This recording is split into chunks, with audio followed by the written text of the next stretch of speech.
그 시편 13편 맨 처음 시작에서 주님이 다스리신다, 주님이 통치하시다 선포하며 시작을 합니다.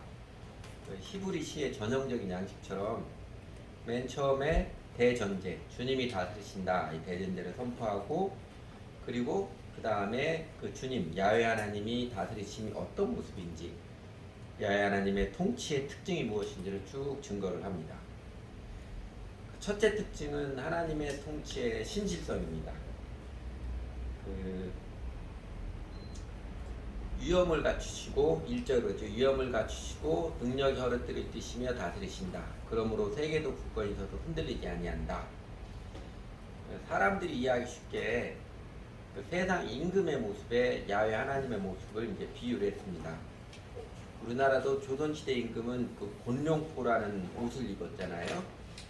겨울에는 비단으로 되고 여름에는 모시로 된 진홍색, 후대 가면 이제 주황색으로 바뀝니다. 황금색으로 바뀌는데, 대홍색 비단도포에다가 가슴하고 등하고 어깨에다가 왕을 상징하는 발톱의 수가 5개인 용의 문양을, 금사죠, 금줄로 이렇게 수놓은 말입니다. 세자는 그 용의 발톱이 4개고요. 그다음 세손 용의 발톱이 3개의 구조입니다. 왕은 5개고요. 곤룡포를 쓰고 머리에 쓰는 것 익선관이라고 그러죠. 새의 날개로 만드는 관이라고 해서 익선관을 쓰고, 그 다음에 옥대를 하고 조록피화라고 합니다. 아주 어린 사슴의 가죽으로 만든 신발, 조록피화를 신는 것이 왕의 위엄을 갖춘 그 심우복이었습니다. 그러니까 곤룡포를 입은 임금이 딱 등장을 하면 서로 수근수근하던 신하들이 질서정연하게 자리를 잡고 딱 도열하는 그 모습에 비유하여서, 야훼 하나님께서 능력의 옷을 입으신 전능자이시고 진리의 허리띠를 드신 진리자로서 위엄있게 통치하시기에 세상이, 세계가 암흑과 혼돈으로 흐트러지지 않고 조화와 균형을 유지하며 보존되고 있음을 선언하는 것입니다.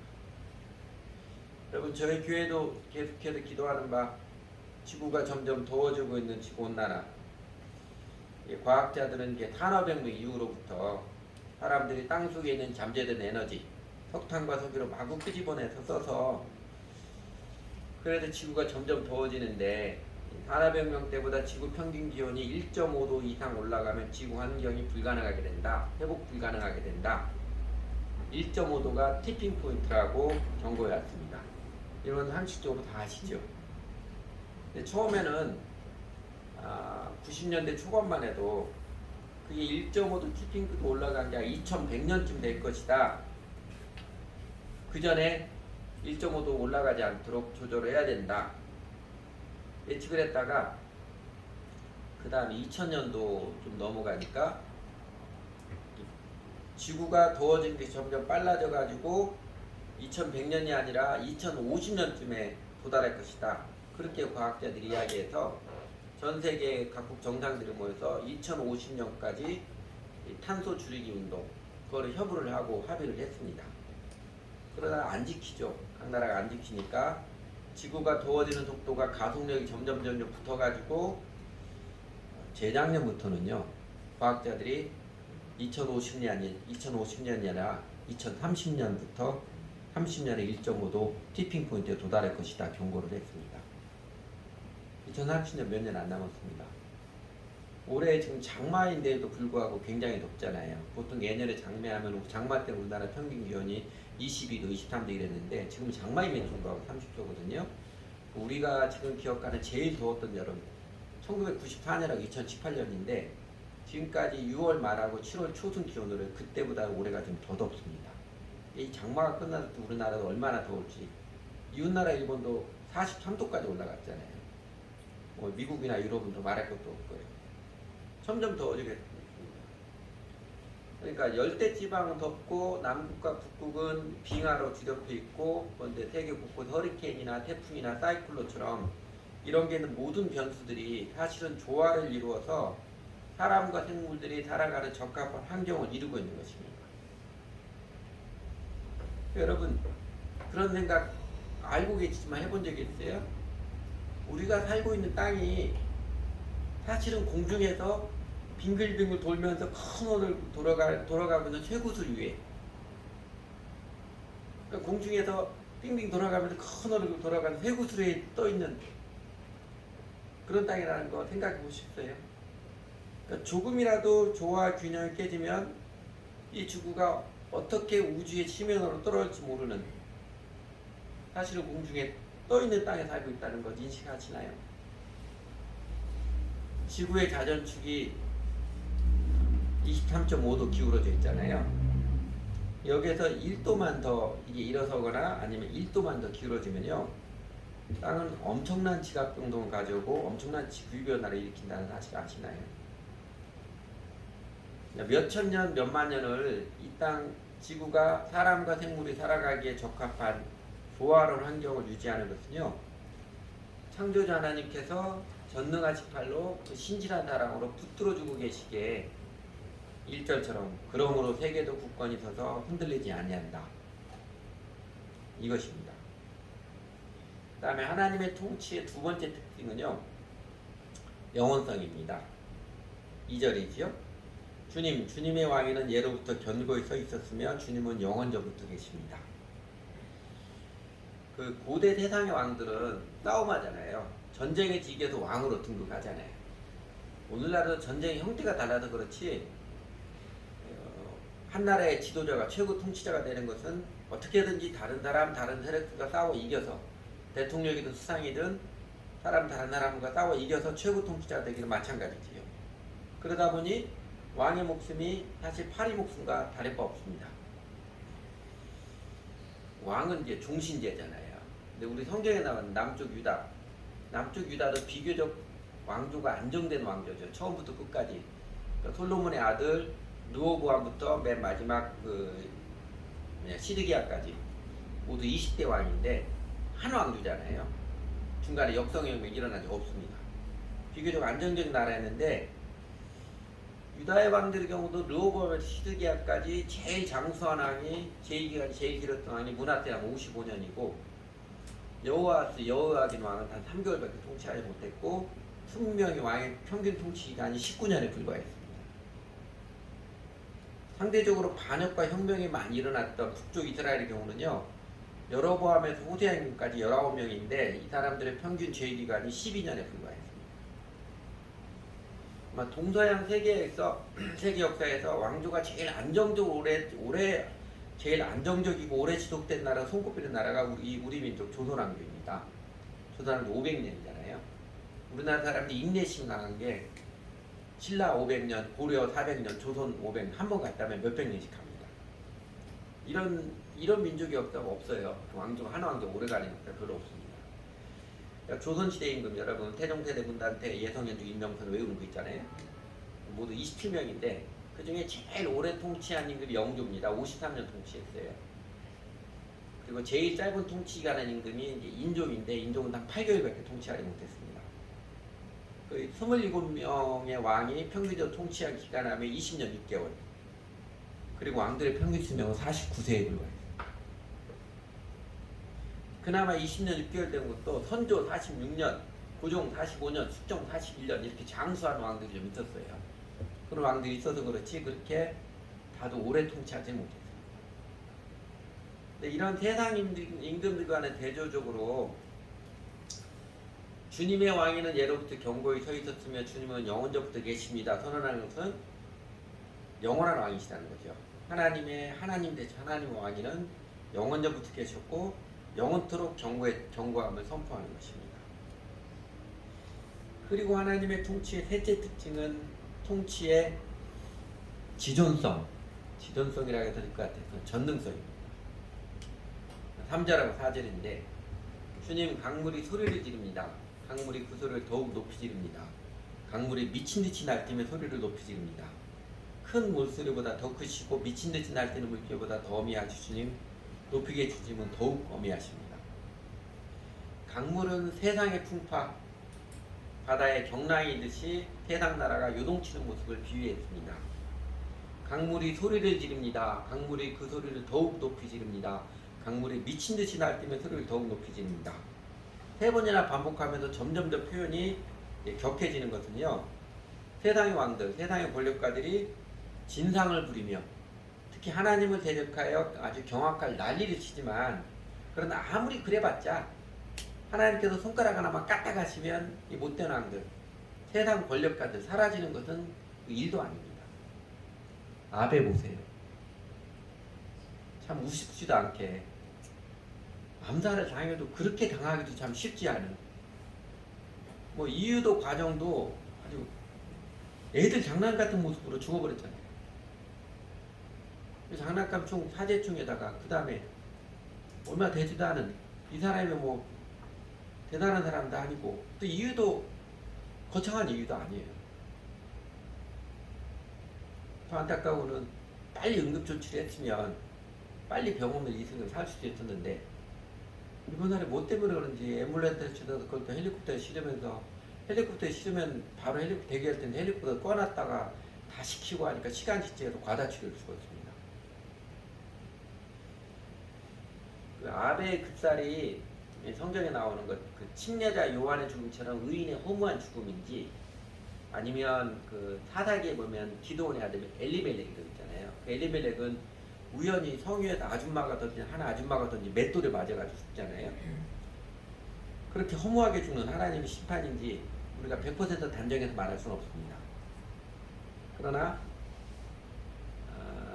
겸손히 평화와 정의를 추구하며 기도하며 추구했던 하나님의 사람들에게는 일본의 군국주의화를 노골적으로 제일 앞장서서 추진했던 그에 대한 하나님의 심판, 일본 사람들에 대한 하나님의 메시지일지 모르겠다.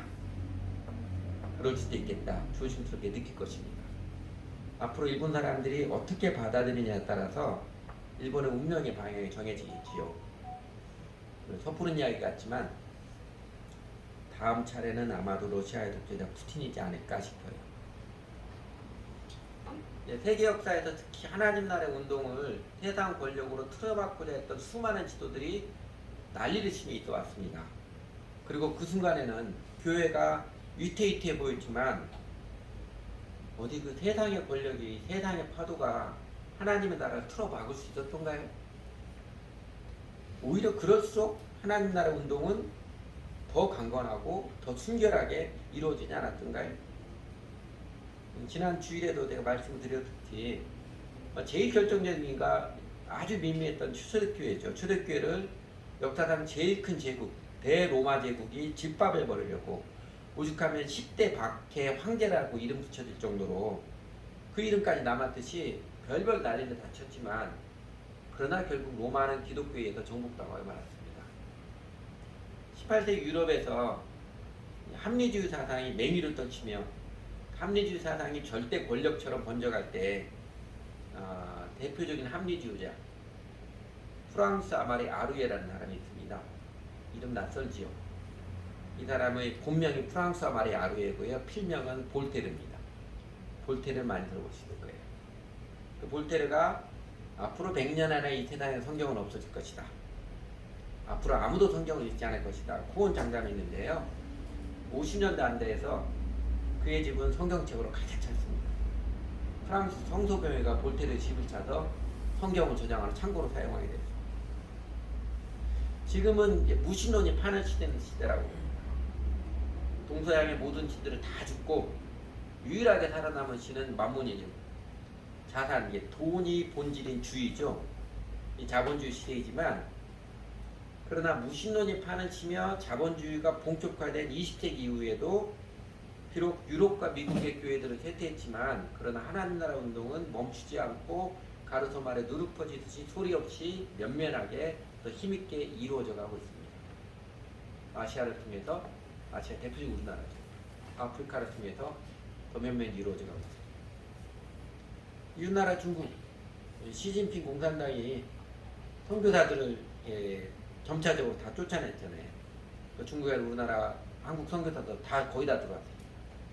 점차로 다 쫓아내고 교회를 노골적으로 핍박하고 있습니다. 왜 그러겠어요? 두려워서 그럽니다. 미국의 군사력보다도 기독교 사상, 하나님 나라의 가르침이 더 힘이 세다는 것, 그도 역사적인 걸 알고 있기 때문에 그렇습니다. 그러나 세상 권력으로 무슨 짓을 해도요, 중국 땅에 이미 뿌려진 하나님 나라의 씨앗, 하나님 나라의 운동을 막지를 못할 것입니다. 그러므로 3절, 4절 그 이야기죠. 주님 강물이 소리를 지릅니다. 강물이 그 소리를 더욱 높이 지릅니다. 강물이 미친듯이 날뛰며 소리를 높이 지릅니다. 그러나 큰 물소리보다 더 크시고 미친듯이 날뛰는 물결보다 더 어미 하시 주님 높이게 주시면 더욱 어미 하십니다. 이게 역사이고 이게 진리입니다. 이렇게 시편 기자는요, 하나님이 다스리신다. 사실은 하나님의 개인의 인생도 세상 역사도 하나님이 통치자다. 하나님 통치의 신실성, 영원성, 지존성 노래한 후에 결론으로서 이렇게 선포합니다. 그게 5절이죠. 주님의 증거는 견고하게 서 있으며 주님의 집은 영원히 거룩함으로 단장하고 있습니다. 주님의 증거는 하나님의 진리이고 주님의 집은 하나님의 나라의 비유입니다. 주님의 증거, 하나님의 진리는 인간 세상 온갖 사상과 풍조가 난무하더라도 끄떡없이 견고하게 서 있으며 주님의 집, 하나님 나라는 세상 힘의 나라들이 별별 난리를 다쳐도 뚜렷하게 구별된 아름다운 모습으로 영원히 지속되고 있습니다. 하나님이 다스리신다. 욕망에 물든 인간들 눈에는 하나도 안 보이겠지만 이게 영원한 진리입니다. 사실은 인간과 세상은 하나님께 다스리신다니까요. 들을 귀가 있는 자는 들을지어다. 듣든지 말든지 아주 여유자작하며 노래하는 참 멋지고 아름다운 시편이 시편 93편이지요. 너희들 눈에 안 보일지 모르겠지만 사실은 하나님이 세상을 다스리시는 것이다. 여유자작하며 노래하고 선포하는 게 시편 93편입니다. 미국의 양심이라고 불리는 사람, 세계적인 언어학자인 노움 촘스키가 이런 책을 쓴 적이 있었습니다. 누가 무엇으로 세상을 다스린가. 물론 그는 세상에 눈에 보이는 현상들을 분석하고 세계 최강대국 미국의 패권주의를 아주 미국 사람들의 미움을 받을 만큼 아주 예리하게 파헤친 책입니다. 여러분은 누가 무엇으로 세상을 다스리는 것 같습니까? 중국의 마오쩌둥이 권력을 충고해서 나온다 말했듯이 세상 현상은요 철저하게 힘의 논리로 지배당하고 있습니다. 그러나 역사의 실제는 누가 무엇으로 다스리는 것으로 보입니까? 이건 너무 거창한 질문이지요. 그냥 민초답게 여러분 인생은 누가 무엇으로 다스리는 것 같습니까? 사장이 돈으로 내 인생을 다스리고 있나요? 마누라가 애정을 무기로 내 인생을 다스리고 있나요? 내 인생은 나의 것. 마이웨이로 노예했던 프랭크 시나트라처럼 그냥 나는 내 마음대로 산다고 자부하고 있나요? 내 인생 내 마음대로 살아지는 게 아님을 아직도 모르는 사람이 있어요? 30살이 되도록 이것 모르면 철부질 수밖에 없습니다. 얼마 전에도 제가 이 말씀 보여드렸었는데 똑같은 마음에 일부러 보였습니다. 여호와여 내가 알거니와 인생의 길이 자기에게 있지 아니하니 걸음을 지도함이 그 걷는 자에게 있지 아니하니이다. 예레미야 10장 23절하고 사람의 마음으로 자기의 길을 계획할지라도 그 걸음을 인도하는 자를 여호와시니라. 잠언 16장 9절하고 익숙한 말씀이죠. 이런 성경 구절이 절실하게 마음을 닫지 못하는 사람은요 아직도 자아의 환상과 착각 속에 사는 철부지 인간일 뿐입니다. 개인의 인생도 인류 역사도 사실은 하나님께서 다스립니다. 하나님은 영원한 통치자, 궁극의 통치자이십니다. 이게 진리입니다. 이렇게 하나님이 다스리신다. 오늘 시편 93편이 영원한 진리를 선포하는데 그래도 우리는 어쩌라는 것인가요? 오늘 시편 94편에는 직접적으로 나와 있지 않지만 그러니까 하나님이 다스리시니까 사실은 역사도 내 인생도 하나님이 다스리시니까 그러면 나도 어쩌라고요? 그러면 우리는 어떻게 살아야 하나요? 첫 번째는요. 어떻게 살아야 되나? 첫 번째는 하나님과 화목하십시오. 하나님과 싸우지 말고 하나님을 피하거나 하나님 눈치 보며 도망다니지 말고 하나님의 다스리심을 적극적으로 환영하며 받아들이심으로써 하나님과 화목하십시오. 시편 89편 13절 14절에 보면 주의 팔에 능력이 있사오며 주의 손은 강하고 주의 오른손은 높으시니이다. 전능하신 하나님의 힘을 증거하죠. 그리고 그 전능하신 하나님이 마구 폭력을 휘두른 분이 아니라 정의와 공의가 주의 보좌에 보좌의 기초라 인자함과 진실함 주로 앞서 행하나이다. 하나님의 통치는 정의와 평화, 인자하심과 진실하심입니다. 무능한 사장, 독재자 대통령, 폭력적 장군, 교활한 성직자, 그 아래 사는 것만큼 고통스럽고 불행한 인간은 없을 것입니다. 그런 하나님, 우리 주 예수님은 전능하시고 우리 사람들을 개인적으로 인격적으로 관계하시며 그리고 인자하시고 진실하십니다.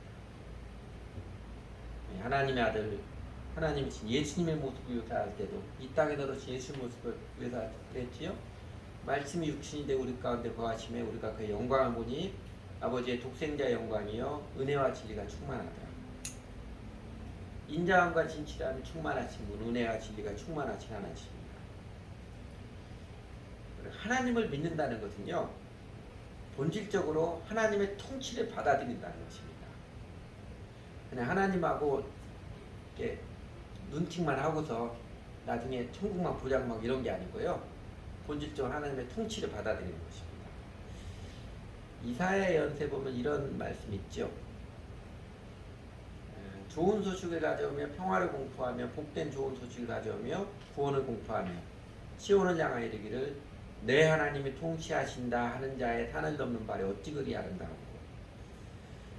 여러분 반복해서 좋은 소식, 복된 좋은 소식 그러는데 이 말씀에서 복된 소식, 좋은 소식, 뭐가 좋은 소식이고 뭐가 복된 좋은 소식이에요?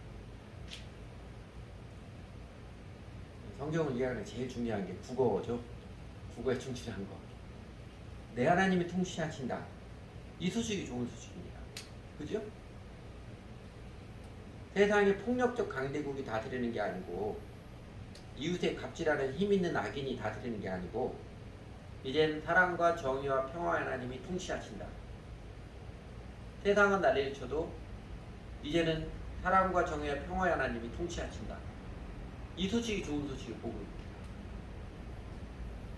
복음의 핵심은 예수가 그리스도이십니다. 이거잖아요. 여러분 요새 사도행전 성경 공부하면서 사도 바울이 줄기차게 증거했던 것, 구약 성경 논증했던 주제가 예수가 그리스도시다, 메시아다 이거잖아요.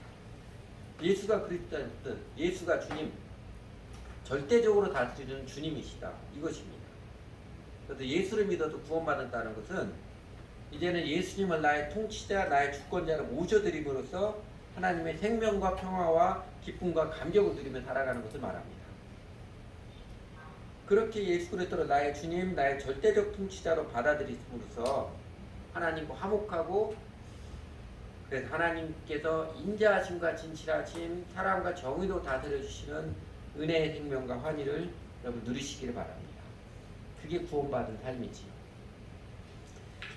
왜 오늘날 교회 다니는 사람들 중 예수를 믿는다고 하는 사람들, 적지 않은 사람들이 예수님 믿고 사는 게 즐겁고 신나고 넘치는 생명력을 누리는 것이 아니고 그냥 일요일에 의무적으로 그냥 예배 참석해야 되는 종교적 의무적으로 생각하는가. 믿는다고 하지만 예수를 왜 그래요? 왜 그런 거예요? 자기가 믿는다고 하지만 예수를 그리스도 주님으로 예수님을 나의 통치자로 받아들이는 것, 그건 아니기 때문에 그냥 예수님 좋고 나중에 죽어서 구원을 받고 싶지만 내 인생을 예수님께 다시도록 온전히 헌신한다? 그것은 하고 싶지 않고요. 또 하지 않기 때문에 그냥 종교인의 수준에 머무르기 때문에 하나님의 생명의 환희, 하나님이 동행하시며 나를 도와주시는 그 감격을 모릅니다. 10년, 20년 교회 다니도 하나님 내 기도 들어주실 것 같아 내가 신발한다는 기억 없어요. 이런 사람은요, 좀 더 깨져봐야 정신 차리시고, 내 힘대로 안 되는 거구나.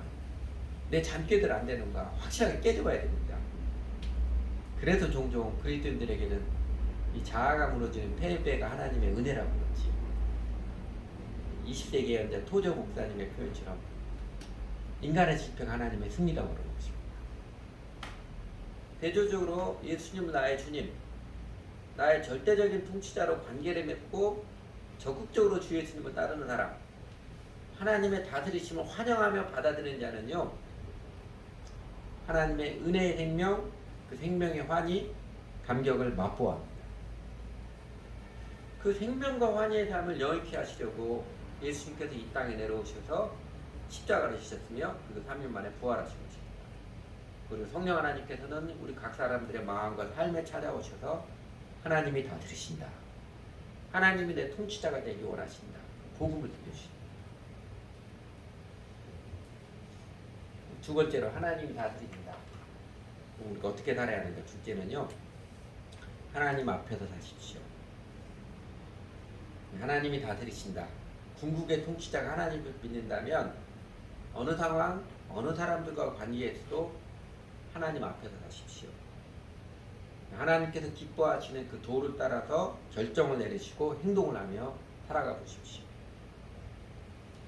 그러면 하나님께서 함께 하셔서, 살아계신 하나님 함께 하셔서 붙들어 주시고 위로도 해주시고 격려도 해주시고 깨우쳐 주시기도 하시고 도와주시는 은혜의 손길들을 경험하며 알아갈 것이고, 비로소 그 하나님의 은혜의 손길 입어서 세상을 이기는 담대함을, 세상이 알 수도 없고 빼앗아가지도 못하는 평안과 행복을, 그리고 세상을 꿰뚫어 바라보는 통찰의 기쁨을 알 것입니다. 그럼 사람들이 와거나 사람 눈치 보지 마시고 하나님 앞에 살아가십시오. 그렇다고 사람을 무시하지는 마시고요. 하나님 앞에 사람들을 사랑하며 살아가십시오. 하나님 앞에 사십시오.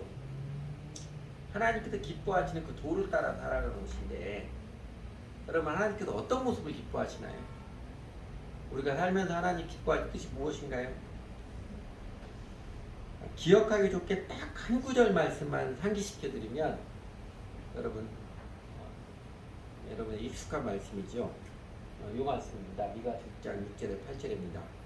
구약의 제1계명, 구약 성경의 핵심적인 메시지를 요약한 예수님의 제일 큰 계명을 구약으로 보존한 것입니다. 8절만 읽어볼게요. 사람아 주께 선한 것이 무엇이면 내게 보이셨나니 여호와께 내게 구하시는 것은 오직 정의를 행하며 인자를 사랑하며 겸손하게 대 하나님과 함께하는 것이 아니냐. 하나님은 극단적 종교 행동이 아니라 일상에서 정직한 언행을 기뻐하십니다. 하나님은 큰 것 많은 것이 아니라 정상적인 삶에서 이웃을 인자한 사랑으로 살아가는 모습을 기뻐하십니다. 하나님은 크고 요란한 것, 자신을 드러내려는 마음이 아니라 자기를 감출 줄 아는 겸손한 마음을 기뻐하십니다. 하나님께서 통치하십니다. 우리 인생을 궁극적으로 다스리신 분 하나님이십니다. 그 하나님을 안다면 하나님께서 기뻐하시는 바를 따라 살아가 보십시오. 그러면 복음이 왜 복음인지, 예수님이 나의 통치자이심이 왜 정말 복된 소식이고 복음인지, 하나님 헌신이 왜 행복인지, 우리 주 예수를 따름이 왜 감격적인 능력의 삶인지 경험하며 할 것입니다. 그리고 세 번째로 하나님이 다 들으신다. 이 진리를 안다면 세 번째로 세상에 하나님의 통치가 임하도록 기도하십시오. 우리 주 예수님께서 이름이 거룩히 여김을 받으시오며 하나님의 나라가 임하시며 뜻이 하늘에 이룬 것 같이 땅에서 이루어지이다. 기도하라고 직접적으로 가르쳐 주셨듯이 하나님의 다스리심이 통치가 우리가 사는 이 땅, 이 시대에도 멋지게 힘있게 임하도록 여러분 기도하며 하십시오. 우리가 기도하면 하나님의 통치가 임하고, 우리가 기도하지 않으면 하나님의 통치가 잘 임하지 않고 그런 거 아닙니다. 우리가 기도하든 기도하지 않든 하나님의 통치는 계속해서 이루어지고 있습니다. 예수님께서 이 땅에 내려오신 이후 지난 2000년 동안의 역사가 사람들이 어떤 난리를 쳤어도, 세상 군왕들이 별별 꼼수를 다 부리고 진상을 다 부렸어도 하나님 나라 행진을 막을 수 없었습니다. 겨자치 한 톨만큼 미미한 예수님과 12제자로 시작한, 정말 속으로 시작한 하나님의 운동은요, 지난 2000년 세월의 풍상을 거치면서 세상 강물이 아무리 미친듯이 날뛰고 난리가 없어도 떨어져도 아주 도도하게 점점 더 커다란 나무로 확장되고 확장되었습니다. 우리가 기도하면 하나님 나라가 잘 성장하고, 기도하지 않는다고 하나님 나라가 잘하지 않고 그런 거 아니에요. 그럼에도 불구하고 예수님께서 우리에게 기도의 삶으로 추충하시니 우리더러 하나님 나라가 임하도록, 하나님 통치가 이루어지도록 기도하며 살라고 기도의 자리, 기도의 삶으로 초청하실 때도 왜 그래요? 하나님이 아쉬워서가 아니라요, 우리에게 자비를 베푸셔서 하나님 나라 영광에 참여케 하시는 하나님의 은혜의 배려이고 자비의 배려입니다. 하나님 은혜의 배로 자비의 배로. 제가 운동하는 그 신문역 뒤에 이문체육문화센터 센터장이 있습니다. 저랑 동갑인데 테니스를 얼마나 잘 치는지 전국대회에서 3위를 한 사람이에요. 거의 우리 그 플레인 코치처럼 해주시는 겁니다. 저랑 동갑이니까 작년에 이제 센터장 은퇴를 했어요. 은퇴를 하고서는 할 일이 없잖아요. 그래서 외대 이제 교수님들한테 그 외대 그 경비, 정문에서 경비하는 그 자리를 혹시 자기 할 수 있지 않나 그래도 외대 교수님들 요새는 그 쉽게 못 하거든요. 그게 안 됐어요. 그러니 얼마 전에 그 지방자치단체장 선거했잖아요. 작년 은퇴하고 나서 작년 9월부터 동대문 구청장 후보 그 캠프에 들어가가지고 열심히 일을 하더라고요. 통 테니스를 안 나와요. 그 일만 열심히 하는 거예요. 그러더니 지난번에 6월 1일 날 그 선거했을 때 이분이 팀원으로 참여했던 구청장 당선이 됐습니다. 그리고 딱 보더니 얼굴이 확 피었어요. 어깨 힘들고 너무 좋아 너무 좋아서 힘들고 그래요. 여러분 자기 이제 일자리 알아 보장받게 생겼거든요. 구청장 따라다니면서 일자리 생겼다고 얼굴이 환하게 좋은데 하나님께서 우리에게 하나님 나라의 영광의 자리를 참여하도록 기도의 자리, 기도의 삶을 부르시는 것도 얼마나 위대한 추청이에요. 물론 그 응답이 구청장 따라다니고 막 빨리 오진 않겠지요. 그러나 하나님 영광에 참여하는 그 자체는 얼마나 뿌듯한 일이에요. 우리에게 기도하라고 기도의 삶으로 초청하신 하나님의 뜻, 은혜의 배려고 자비의 배려.